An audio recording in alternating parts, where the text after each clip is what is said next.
A'udzubillahi samil alim minasyaitonir rajim. Bismillahirrahmanirrahim. Assalamualaikum warahmatullahi wabarakatuh. Alhamdulillah, syukur ya. Salah satu nikmat dan anugerah Allah ialah kita dapat solat berjemaah, apatah lagi solat subuh. Antara solat yang paling sukar dia lakukan ialah solat subuh dan solat asar. Dua solat yang paling sukar, yang paling mudah maghrib. Itu ikut dia punya kategori kemudahan atau kepayahan untuk lakukan ya. Solat subuh payah sebab orang ialah syaitan pun kacau. Tu bila kita nak bangun tu 3 syaitan ya kacau. Ya, yang kat telinga, yang kat kepala, yang macam-macam lah, ya kat mata. So dia kacau kita. Susah, ramai orang yang gagal bangun subuh sebab gagal ya mengatasi gangguan syaitan tu. Tapi dalam Ramadan mudah-mudahan asbab syaitan dirantai, mudah-mudahan nafsu kita dapat dikawal. Asal masa tu orang tengah aktif ya, masa nak ke pasar, balik kerja, jam, nak bermain kat padang, so ramai orang tinggalkan solat asar. So solat asar tu memang mudah untuk orang tinggalkan, untuk orang yang tak menjaga. Kalau dah jaga dia, kita jaga solat, kita akan rasa amat rugi, amat sengsara. Kita akan rasa sedih kalau kita tertinggal salat satu pun waktu. Itu tandanya Allah dah sayang kat kita, tandanya hati kita adalah unsur-unsur iman dan bersih. Orang yang hatinya dah mati, dah keras, dia tak ada apa-apa, tinggal sembahyang tak ada apa-apa langsung, tak rasa apa-apa, nothing, no feeling. Itu bahaya, sangat-sangat bahaya. Tapi macam Allah dah benci kat kita. Allah bila kasih sayang akan namanya, diberikan rasa takut untuk berbuat dosa, sehingga solat tu dosa besar, dan amat bahagia kalau dia buat baik. Baik, kita sambung ya, tazkirah ba'da subuh.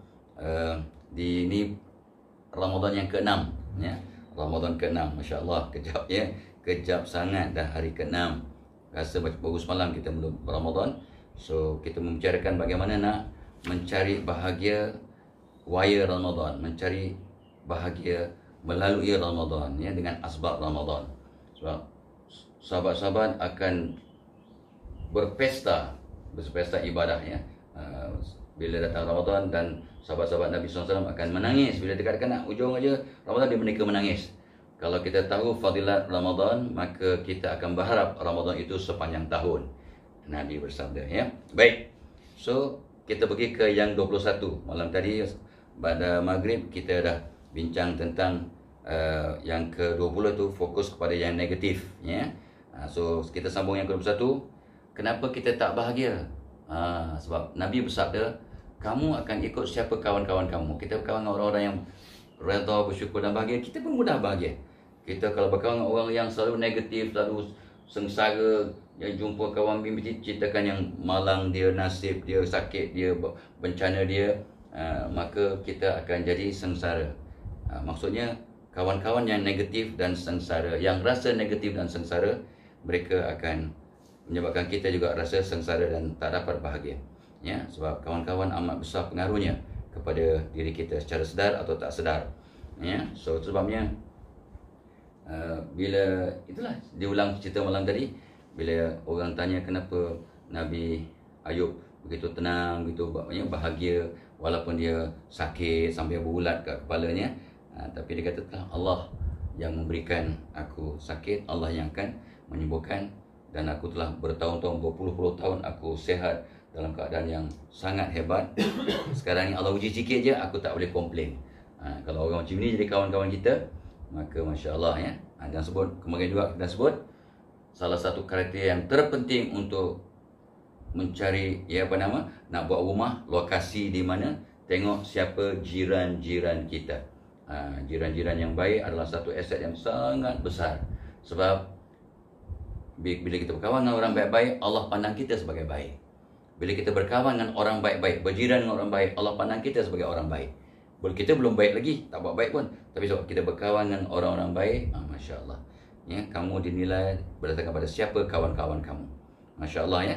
So kawan-kawan akan menyebabkan kita negatif atau positif ya, tak ada neutralnya.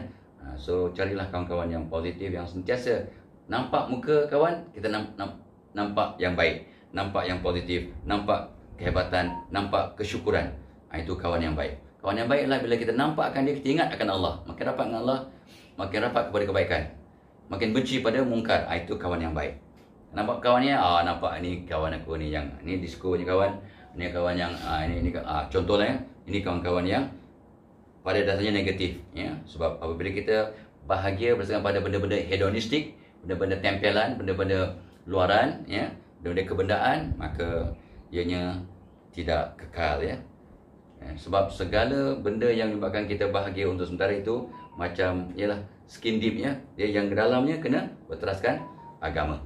Baik. Itu yang ke-21. Kenapa tak bahagia? Kawan-kawan kita yang negatif. Justru solusinya cari kawan-kawan yang baik. Dan cara terbaik untuk dapat kawan yang baik, kita kena jadi orang yang baik. Kita kena jadi orang yang usaha. Sebenarnya pagi tadi tengok seorang sahabat tu, ingatkan balik, ni benda dah viral berpuluh tahun. Bila kita sampaikan forward message yang baik-baik, bukan artinya kita baik, ya, tapi kita nak berpesan-pesan kepada kebaikan, ya. Tak ada salahnya, yang walaupun kita belum baik. Dan salah seorang guru abang ni lah, tingkatan 3, Cikgu Yahya. Kebetulan Cikgu Yahya. So guru Yahya tu dari situlah asal usulnya, ya. Cikgu Yahya ni senang je dia punya prinsip. Muhammad Fadilah, sampaikan yang baik-baik, sampaikan yang baik-baik, sampaikan baik-baik. Lama-lama mudah-mudahan kamu akan jadi baik. Betul lah tu. Itu betul, ya. Walaupun kita tak baik, kita belum baik, tapi kita sampaikan yang baik-baik, mudah-mudahan jadi kita akan dapat kekuatan. Allah bagi kita kekuatan dan ilham untuk berubah jadi baik, ya. Sebab Allah pun bagi peringatan, ya. Ya ayyuhallazina amanu lima taquluna ma la taf'alun kabura maqtan 'indallah an taqulu ma la taf'alun. Wahai orang beriman, kenapa kau cakap tapi kau tak buat? Amat besarnya murka Allah kalau kita cakap tapi tak buat. So jadi bila kita cakap, kita sampaikan, kita akan dapat satu kekuatan dan rasa bersalah kalau aku cakap tapi aku tak buat. Ini dosa besar ni, Allah akan murka ke aku. Jadi kalau kita faham konsep, bila kita sampaikan tu, kita ada moral obligation. Kita ada tanggungjawab moral untuk kita melakukan apa yang kita cakap. Bak kata orang dulu-dulu lah, tahun 80-an tu lah, cakap kena serupa bikin. You cakap tak serupa bikin ni bahasa ataupun klise tahun 60-an coba, cakap tak serupa bikin. Tapi masih relevan untuk 2020, ya. So kita cakap serupa bikin. 21.